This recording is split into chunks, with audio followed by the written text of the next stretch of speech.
Well, welcome again to another edition of Weird News and Wacky History, a look behind the scenes of what's been happening through the years. I'm your host, Pastor Roland Moss, that old history dude. Let's take time today to drop in and visit our furry friends with Goin To The Cats.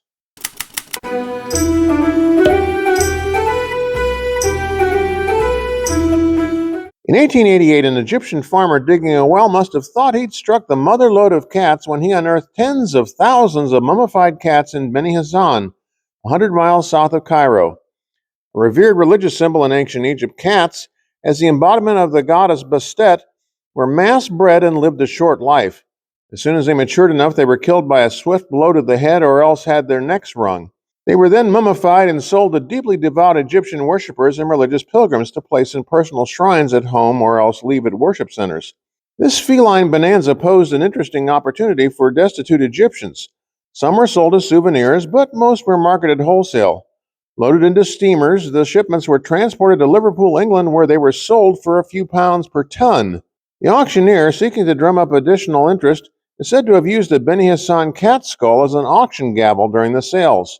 The best bodies were purchased by Egyptologists, museums, and collectors, while the remainder were ground up and then sold for fertilizer or ingredients for paint. A brisk business was also done in antique cat skulls. We've had dogs and monkeys in space, but cats? Mais oui. The U.S. and Russia are renowned for their space race, but France also had a thriving rocketry program. And while the Soviets launched Laika the dog, and the U.S. boasted about Ham the chimpanzee, the French had the first and only space cat. One of the 14 cats handpicked from the streets of Paris, a black and white stray named Félicité, and her companions were submitted to much of the same training as their human counterparts. This included a compression chamber, being spun in a centrifuge, violently shaken, intense noise, and electrodes inserted into their brains. On October 18, 1963, she was blasted 100 miles skyward atop the Veronique AG-1 rocket. Exposed to 9.5 G-forces during her 13-minute flight, she plunged back to Earth after a brief period of weightlessness, her tiny capsule safely parachuting to Earth. Long overlooked in the history of spaceflight, the French raised funds in 2017 to erect a bronze plaque in her honor. Donors received her autographed paw print, pins, photos, tote bags, and even their names on her memorial.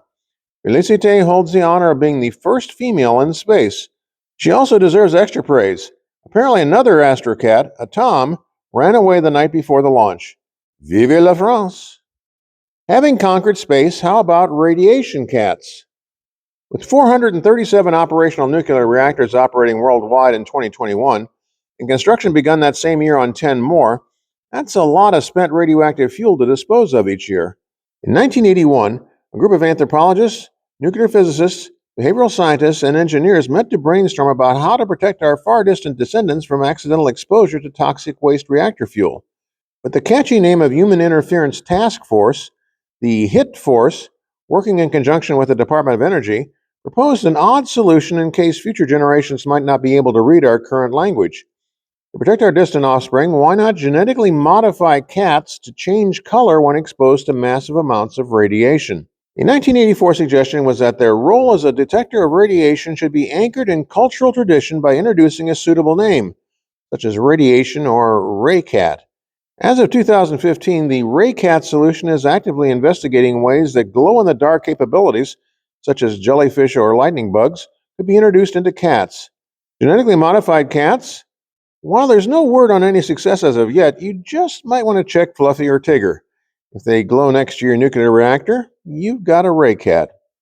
Sadly, some high-tech cats have failed miserably. With the advent of the Cold War in the late 40s, spying on enemy operatives came to rely heavily on information gathering using listening posts, wiretaps, and hidden microphones. The challenge was how to plant and maintain them. That's when the CIA had a brainstorm. Operation Acoustic Kitty. This futuristic concept involved actually turning a feline into a mobile listening post. This cybernetic cat was created when surgeons implanted a tiny microphone in the ear, then wired it to a transmitter and tiny power supply at the base of the skull. A very fine antenna wire was then inserted just under the skin along the backbone. Scientists had high hopes of training innocent-looking kitty cats to sit close enough to persons of interest to pick up entire conversations. During its field test, Acoustic Kitty was driven to a nearby park and dropped off near two men, while handlers crouched over a radio receiver to see what could be heard. But instead of staying, the cat nonchalantly wandered into a nearby street where it was promptly run over by a taxicab.